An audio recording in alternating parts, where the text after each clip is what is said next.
প্রিয় জনগণ ও গ্রামবাসী, আপনারা যে বেহাল অবস্থা রাস্তাটি দেখছেন, এই রাস্তাটি হচ্ছে মুর্শিদাবাদ জেলা লালগোলা থানা ময়া গ্রাম পঞ্চায়েত। রাস্তার বেহাল অবস্থা দেখুন।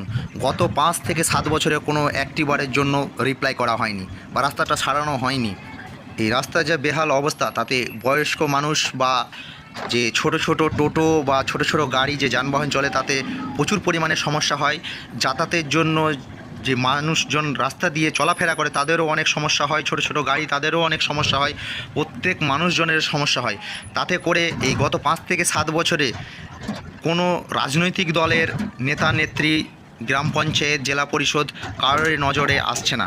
তাই আপনাদের কাছে অনুরোধ, ভিডিওটি প্রচুর পরিমাণে শেয়ার করবেন।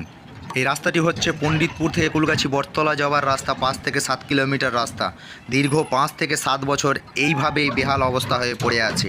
তাতে কোনো রাজনৈতিক দলের হেলদোল নেই। হাতে গোনা কয়েকদিন পরেই আবার সেই সামনে বর্ষা। তাই আপনাদের কাছে অনুরোধ, ভিডিওটি আপনার যদি ভালো লাগে অবশ্যই আপনার বন্ধু বান্ধবদের দেখার সুযোগ করে দেবেন।